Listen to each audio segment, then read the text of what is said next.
Duas enormes potências geopolíticas, uma muito mais regional, outra mais global, elas podem estar aparando as arestas ali, e isso pode representar, inclusive, um benefício muito grande pela paz, claro que é super importante, não estou subestimando isso, mas um benefício muito importante para a economia global. Pode causar uma redução, uma queda da inflação, que é um fenômeno mundial. A gente percebe isso, inclusive no Brasil.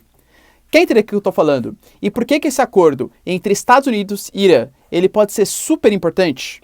Se você quer entender um pouco mais sobre esse assunto, e muito mais sobre geografia, geopolítica, atualidades, política, polêmicas, enfim, tudo para você se manter sempre bem atualizado, já se inscreve no canal, deixa seu like e compartilha esse vídeo, que o professor Ricardo conta muito com a sua ajuda. Belezinha? Curso completinho também, pessoal, extensivo logo menos em janeiro já vai começar, link aqui na descrição, plataforma Professor Ricardo Marcílio. Tamo junto, então bora lá pro vídeo, galera. Seguinte, a gente sabe que Estados Unidos e Irã, eles têm uma grande rivalidade, não vou traçar todo o histórico, existem aulas aqui no canal sobre o assunto, né, então vou falar bem rapidinho. Desde 1979, da tal da Revolução Iraniana. A gente tinha o Irã, à época que era comandado pelo Shah, que era uma espécie de rei aliado ao mundo ocidental, e ocorreu uma revolução fundamentalista que tirou os Shahs, esses reis, para colocar um regime fundamentalista, que une política e religião, o regime dos ayatolás, essa liderança política e religiosa. E foi um governo muito mais contra o mundo ocidental. Colocou as responsabilidades da desigualdade social, das problemáticas sociais e econômicas, na mão do mundo ocidental, leia-se principalmente Estados Unidos. Desde então, o Irã ele é um grande rival geopolítico dos Estados Unidos. Só que o Irã ele tem uma presença muito forte no Oriente Médio, estrategicamente ele é muito importante. Além de ser uma enorme reserva de petróleo, faz parte da OPEP, Organização dos Países Exportadores de Petróleo, é uma das maiores reservas de gás natural do mundo, é um país com uma população gigantesca, é um país que tem uma maioria xiita, né, que é uma vertente do islamismo, não confunda, não é a vertente mais radical ou coisa que valha, é apenas uma vertente minoritária dentro do mundo muçulmano, tá? E é um país que regula, que controla uma passagem super importante, que é por onde escoa praticamente toda a produção de petróleo do Oriente Médio, que é a região do Golfo Pérsico, o chamado Estreito de Hormuz. Isso é controlado pelo Irã. Então, para os Estados Unidos perder o Irã como aliado estratégico foi muito doloroso, foi muito sentido. E durante praticamente, galera, todo esse tempo, né, décadas aí, os Estados Unidos sempre fez questão de fazer boicotes econômicos, sanções econômicas, punições econômicas, ou para o Irã, ou para parceiros que negociavam com o Irã. Em 2015, até porque existia um inimigo comum chamado de ISIS, Estado Islâmico, Obama e Irã fizeram uma parceria. Não só Estados Unidos e Irã, né? Mas uma parceria ali que envolveu as grandes nações internacionais, leia-se Rússia, França, Reino Unido, Alemanha e tal, em conjunto com o Irã, que praticamente fazia os Estados Unidos finalizar suas sanções econômicas, acabavam-se as punições econômicas contra o Irã, e em contrapartida, o Irã acabava também com o seu programa nuclear. Porque o Irã, ele enriquece urânio. A grande questão é para fins pacíficos? Para fins medicinais? Para gerar energia? Ou será que é para fins militares? Podendo, inclusive, ameaçar dois grandes inimigos geopolíticos locais, que é a Arábia Saudita, a grande potência sunita regional, e Israel. Só que olha a problemática, né? A Arábia Saudita e Israel principalmente, são dois grandes parceiros norte-americanos no meio do Oriente Médio.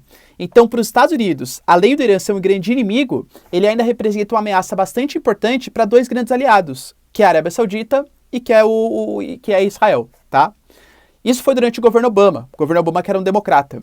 Em 2018, o Trump acabou com esse acordo, na verdade ele não pode acabar, né, porque eram outros países, mas os Estados Unidos saiu unilateralmente desse acordo, alegando que o Irã não respeitava os limites de enriquecimento de urânio e ainda apoiava grupos terroristas. Na verdade, o grupo que ele estava se referindo eram os Houthis, na Guerra Civil do Iêmen. E numa guerra civil, galera, é difícil falar quem é terrorista e quem não é, né? A gente tem dois grupos ali que se matam, brigam entre eles. Mas a Arábia Saudita apoiava o governo local, o governo do Hadi. E o Irã, obviamente, apoiava os xiitas ali regionais. Então, como o Trump ele tinha uma certa parceria com a Arábia Saudita, ele considerava que o apoio iraniano aos xiitas do Iêmen era um apoio a um terrorismo ou coisa que valha, tá? Por conta desses dois fatos, lembrando que a AIA, Agência Internacional de Energia Atômica, ela sempre falou que o Irã respeitava sim os limites de enriquecimento de urânio, o Trump ele saiu do acordo. E quando ele saiu do acordo, as rivalidades elas se exageraram ainda mais. O Irã começou a ser sufocado economicamente e começou a colocar a culpa, claro, nos Estados Unidos, tá? Fato é, galera, que a situação ficou tão grave, mas tão grave, alguns pequenos ataques acontecendo, ataques no Estreito de Hormuz, até que a gente teve no início de 2020 os Estados Unidos matando o chamado general Soleimani, que era uma liderança militar iraniana no território iraquiano. Isso causou uma comoção geopolítica local e fez com que o Irã aumentasse ainda mais o tom em relação ao que já fazia. O Irã hoje, ele enriquece o urânio sim, acima do permitido pela legislação internacional, e alega que só está fazendo isso porque os Estados Unidos o boicotam economicamente, tá? Então a situação que a gente tem hoje no Oriente Médio é a seguinte: Israel é uma potência que tem armas nucleares, nunca admitiu que tem, mas todo mundo sabe que tem, tá? E a Arábia Saudita, que é um grande exército local. Os dois grandes aliados dos Estados Unidos. Eles estão vendo o Irã aumentar sua capacidade bélica nuclear, tá? Isso o Irã agora declara abertamente. Sim, estou fazendo enriquecimento urânio acima do permitido, dane-se, os Estados Unidos não respeitou o acordo que tinha sido feito comigo. Tanto a Arábia Saudita quanto Israel estão pedindo reações um pouco mais energéticas dos Estados Unidos e da comunidade internacional frente ao Irã, alegando que o Irã é um governo de maluco, é um governo que desrespeita os direitos humanos e coisa que valha, tá? E o Irã alega que ele estava respeitando e só parou de respeitar porque os Estados Unidos saiu desse acordo, tá? Então as tensões elas estão muito grandes. Israel, inclusive, durante vários momentos, já ameaçou. A gente vai partir para cima do Irã, mesmo sem apoio da comunidade internacional, tá? Fato é que quando o Biden, os democratas, eles reassumem o poder, tirando o Trump, o Biden ele prometeu que ele ia tentar aparar um pouco as arestas locais. Por quê? Porque é importante para os Estados Unidos, não que o Irã vai ser um aliado, nunca vai ser, tá? O Irã cada vez mais se aproxima da Rússia, se aproxima da China, a China faz grandes investimentos no Irã, então já está aliado com o mundo oriental.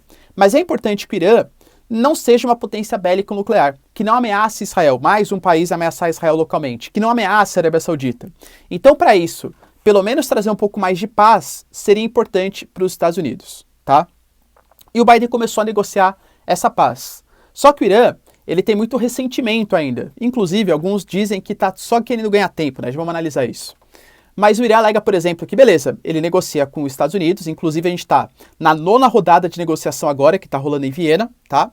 Fala que negocia, beleza, só que sem a presença dos Estados Unidos. Ele quer que os Estados Unidos avise outros países o que vai ser colocado, qual é a proposta deles, e aí sim o Irã, se perceber que existe uma boa vontade dos Estados Unidos, vai negociar diretamente com os americanos, tá? Cada vez mais a gente percebe um avanço, isso foi super importante. Esse mês de dezembro, inclusive, em Viena, a gente teve grandes avanços nas negociações. O que o Irã pede? Estados Unidos, finalize as suas sanções econômicas. O Irã é um país que depende muito da exportação de combustíveis fósseis para conseguir sustentar sua economia, gás e petróleo. Com as sanções econômicas, com os bloqueios econômicos, o Irã não consegue negociar esse petróleo. A gente está na época de plena pandemia, inflação, galera, não é só no Brasil. O Brasil pode estar um pouco exagerado, né? Mas no mundo isso está rolando. Então o Irã também está sentindo os reflexos desses altos gastos públicos, perda de valor da moeda, e não consegue negociar a sua principal commodity. Então isso está pressionando o Irã a aceitar um possível acordo com os americanos. Os americanos, e olha aqui que importante que eu falei para vocês, né? Como isso pode ser uma chave para controlar a inflação do ano seguinte.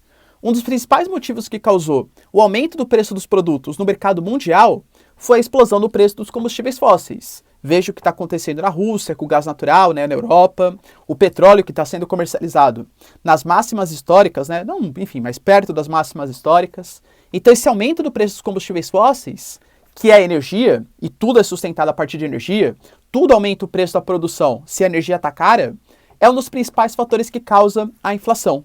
Então, se os Estados Unidos conseguirem negociar que a AIEA, Agência Internacional de Energia Atômica, faça vistorias constantes no Irã, e o Irã e finalize as sanções econômicas com o Irã, é importante para os Estados Unidos porque perde-se um potencial inimigo bélico nuclear local, que é o Irã, que ameaça Israel, a Arábia Saudita e outros parceiros locais dos Estados Unidos, e ainda você coloca mais petróleo no mercado mundial.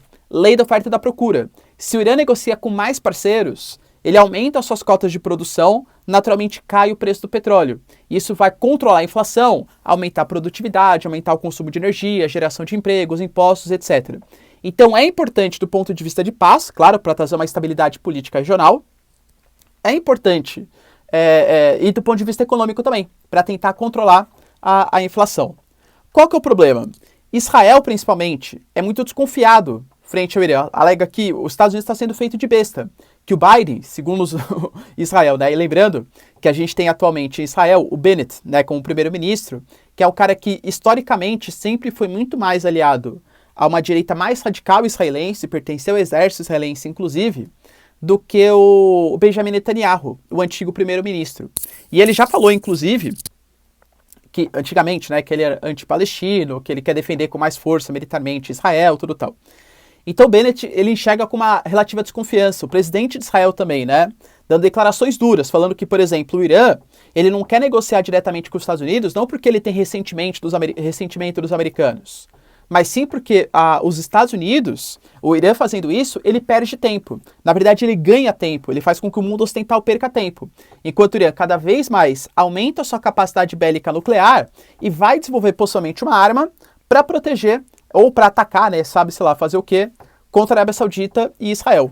O Irã, inclusive, como já falou também a Coreia do Norte, que acha importante ter o seu próprio armamento bélico nuclear nesse momento, em que existem grandes rivalidades locais. E, aliás, a disputa fica até interessante, né? Por que Israel pode ter, por exemplo, para ameaçar o Irã, e o Irã não pode ter para ameaçar Israel? Ah, entendi, o professor está passando por... Galera, não, hein? Regime fundamentalista, opressor contra as mulheres, tal, não existe liberdade religiosa, claro. Mas geopoliticamente falando, fica difícil defender do ponto de vista moral, porque uma potência pode ter armas nucleares e a outra não pode, né? Enfim, é um pouco complicado. Então Israel já falou que se as negociações em Viena fracassarem, Israel vai agir de maneira unilateral, tá? Ou seja, vai atacar o Irã, enfim, já tá protelando esse ataque há bastante tempo. Quem segura esse ataque é os Estados Unidos.